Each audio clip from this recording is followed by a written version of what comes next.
facial hair.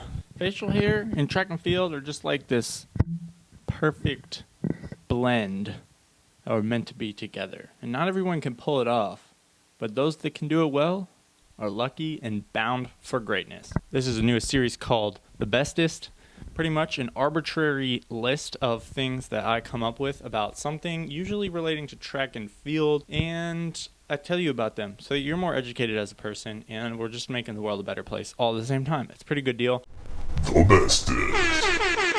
But without further ado, The best facial hair in running. starting off at number 1 is Noah Jero D. He's a 2016 10K Olympic trials qualifier, and he didn't do so great, but he did a lot better than I would have done myself. That doesn't matter. We're not here to talk about performances. We're talking about the best facial hair in running, and that would put him on the list. Jero D was always seen with long hair. Even in that 10K Olympic trials, he had long hair, backwards hat, and a beard with a sick mustache. Maybe it was just a sick mustache. I don't know. Look at that picture. Anyway, he looked awesome. He continues to pull that look off. You know, you think that hair would get in the way, but he is running really fast with long hair, better than a lot of people. Anyway, in 2020, he qualified for the Olympic marathon trials, and he is the second fastest marathoner out of Virginia in the fastest time from Indiana in like 46 years or something crazy. Like, I think there were dinosaurs back then.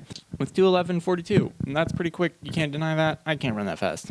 Not to like hop on the bandwagon because everybody talks about him. We're going to talk about Steve Prefontaine. This is not a list of greatness in order from best to worst, middleist to last to first. Don't know who would make a list like that, but it's not that. Steve Prefontaine grew this caterpillar out later in college. His most famous races and pictures are usually him sporting it. Obviously, he's professed for having great guts in a race and being balls to the wall the entire race. Does the mustache play into that? Scientists don't know, but if I were a scientist, I would say yes. I think it has to contribute. If you say no, I think you're just wrong. Next up, great runners. Guy just having fun. Just having fun with it, just playing around on the track a little bit. Just play date on the track. Craig Engels. We know this guy. He had an awesome mullet, but the mullet wouldn't be the same if it weren't paired for a sick mustache. If he would be my friend, that would be awesome. Craig, if you ever watch this, just comment, DM me.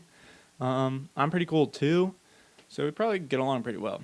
Okay, Jared Ward. In the 2016 Olympic Marathon, he actually came in second. He's rocking a stash, a little red mustache, so that's kind of cool, a little unique. Not everybody can do that. He's also a teacher, educating people, hopefully educating them on how to grow a better mustache. I could go for one of those classes myself. Little fun fact, he lost his 2013 cross-country eligibility at BYU because he ran a race in a mascot. So thanks, NCAA. We can't have any fun. A teammate of Engels is Robert Domanic, the Reebok boy as of now, but he has a sick mustache. All right, he could have walked right out of a Western film, and I've actually seen him wearing a cowboy hat right here. Look at him. He kind of looks like the bad guy, but it's still a badass look. That cannot be denied. And for that, I'm jealous, and that is why he also makes it on this top 12 list of best facial hair in running. Next up, Rob Krar. Little less mainstream for sure. An ultra guy. It's sad. People don't give him the credit they deserve because honestly, that's friggin' hard. But ultra guys seem to have a particular thing with beards anyway, so it's not too crazy to see him kind of on this list. He also has 2 first-place finishes at the Western States 100. Pretty grueling race out west, obviously. But he does it well.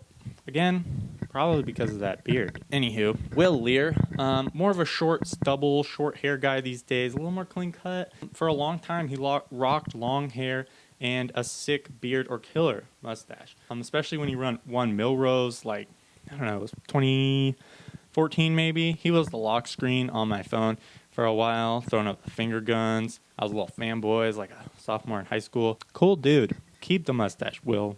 Morgan McDonald, up next, multiple-time NCAA champion. Beard and long, scraggly hair, Australian. Kind of a scraggly dude with all that. I think he would look sick if he trimmed up the hair a little. That's just my own 2 cents. Again, can't even grow a beard like that. So keep doing you, Morgan, and just don't listen to me. Next up is Ben Blankenship.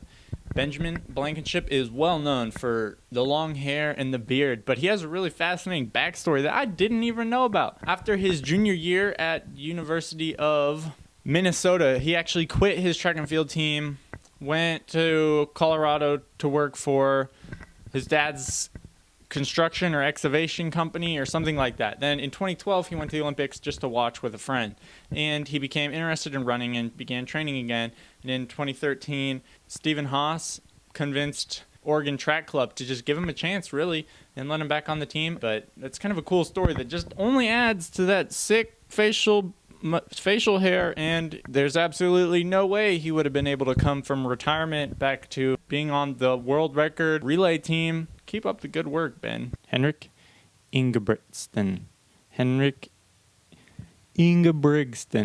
The whole family is insane. They all run really fast, and I kind of feel bad for Henrik and the blonde brother. Don't remember his name.